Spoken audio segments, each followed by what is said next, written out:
اعوذ باللہ من الشیطان الرجیم بسم اللہ الرحمن الرحیم۔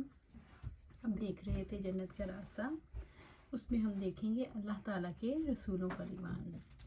شریعت کے زمان میں رسول کی یہ تعریف بیان کی گئی ہے کہ رسول آدمی ہوتے ہیں، اللہ تعالیٰ انہیں دستور عطا فرماتا ہے اور اس کی تبلیغ کرتے ہیں۔ وحی الہی پانے پر انہیں نبی کہا جاتا ہے، تبلیغ کا حکم ملنے پر انہیں رسول کہا جاتا ہے۔ بنی نسل آدم کے وہ سعادت مند مرد ہیں، یعنی وہ آدم علیہ السلام کی اولاد میں سے ہیں، اور وہ مرد ہیں جن کے پاس اللہ تعالیٰ وحی کے ذریعے اپنا پیغام پہنچاتا ہے۔ وحی لغوی اعتبار سے وحی تیزی کے ساتھ پوشیدہ اشارہ کرنے کو کہتے ہیں۔ شریعت کی روح سے وحی اللہ تعالیٰ کا سچا اور پاکیزہ کلام ہے، اور اس کے وہ سچے احکامات ہیں جو مخصوص طریقے سے اپنے برگزیدہ بندوں میں سے جس کے پاس چاہتا ہے اپنے فرشتے کے ذریعے پہنچا دیتا ہے۔ وحی الہی اللہ تعالیٰ کا کلام ہے۔ یہ کلام مختلف زمانوں میں نازل ہوتا رہا، جس میں تحریف اور تبدیلی ہوتی رہی۔ وحی اپنی اصلی حالت میں قرآن مجید کی صورت میں محفوظ ہے۔ یہ اللہ تعالیٰ کا کلام ہے جو تقریباً 23 برس کی مدت میں وحی کے طریقے سے نبی صلی اللہ علیہ وآلہ وسلم پر نازل ہوا۔ رسولوں پر ایمان لانے سے کیا مراد ہے؟ اللہ تعالیٰ نے ہر امت میں سے کسی نہ کسی کو رسول بنا کر بھیجا۔ رسولوں پر ایمان لانے سے مراد یہ پختہ یقین رکھنا ہے کہ اللہ تعالیٰ نے ہر امت میں سے کسی نہ کسی کو رسول بنا کر بھیجا ہے۔ سارے رسولوں کی دعوت کی اصل بنیاد توحید تھی۔ سب اللہ وحدہ لا شریک لہ کی عبادت کی دعوت دیتے رہے اور غیر اللہ کی عبادت سے روکتے رہے۔ سارے رسول سچے، ایماندار، متقی اور ہدایت کا راستہ دکھانے والے تھے۔ رسولوں نے اللہ تعالیٰ کے پیغامات اپنی امتوں کو پہنچانے میں نہ کچھ چھپایا، نہ اضافہ کیا، نہ کمی کی۔ سارے رسول صراط مستقیم پر چلنے والے تھے۔ اللہ تعالیٰ نے رسولوں میں سے بعض کو بعض پر فضیلت دی اور بعض کے درجات بلند کیے۔ تمام انبیاء علیہ السلام اور رسولوں پر ایمان لانا واجب ہے۔ یہ ہمارے عقیدے کا لازمی جزو ہے، اس کے بغیر عقیدہ مکمل نہیں ہو سکتا۔ انبیاء اور رسول علیہ السلام سے کسی ایک کا انکار سب کا انکار ہے۔ اللہ تعالیٰ نے تمام انبیاء اور رسول علیہ السلام کو مبعوث فرمایا، اس لیے انہیں دل سے ماننے، زبان سے اس کا اقرار کرنے کا حکم دیا۔ رسولوں کی تعداد وحی الہی یا مستند احادیث سے رسولوں کی حتمی تعداد نہیں بتائی جا سکتی۔ قرآن مجید میں 25 رسولوں کا تذکرہ ملتا ہے۔ حضرت آدم، حضرت ادریس، ہود، صالح، لوط، شعیب، اسماعیل، اسحاق، یعقوب، یوسف، ایوب، ذوالکفل، یونس، موسیٰ، عزیر، زکریا، یحییٰ، الیاس، داؤد، سلیمان، عیسیٰ اور محمد صلی اللہ علیہ وآلہ وسلم۔ سب سے پہلے رسول نوح علیہ السلام ہیں۔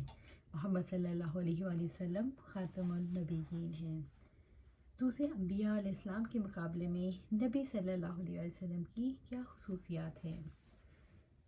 رسول اللہ صلی اللہ علیہ وآلہ وسلم کی خصوصیات پر مستقل کتابیں لکھی گئی ہیں۔ ان میں سے چند ایک یہ ہیں: نبی صلی اللہ علیہ وآلہ وسلم خاتم النبیین ہیں۔ نبی صلی اللہ علیہ وآلہ وسلم تمام انسانوں کے سردار ہیں۔ نبی صلی اللہ علیہ وسلم تمام جن و انس کے لیے مبعوث کیے گئے۔ آخرت پر ایمان۔ آخرت کے دن سے کیا مراد ہے؟ آخرت کے دن سے مراد اس زندگی کا آخری اور آنے والی زندگی کا پہلا دن ہے۔ یہ جہان ایک نہ ایک دن ضرور فنا ہوگا، اس لیے کہ یہ زندگی ہمیشہ کی زندگی نہیں۔ اس جہان میں چھوٹی چھوٹی چیزیں یعنی اجزاء فنا ہوتے ہیں۔ جب جز فنا ہوتا ہے تو کل کائنات بھی برباد ہو جاتی ہے اور ہوگی۔ عالم آخرت کا آنا ممکن ہے۔ یہ ثابت شدہ حقیقت ہے جو عقل کے خلاف نہیں۔ جو چیز ایجاد ہوئی ہو اسے توڑ کر دوبارہ بنایا جا سکتا ہے۔ وَهُوَ الَّذِي يَبْدَأُ الْخَلْقَ ثُمَّ يُعِيدُهُ وَهُوَ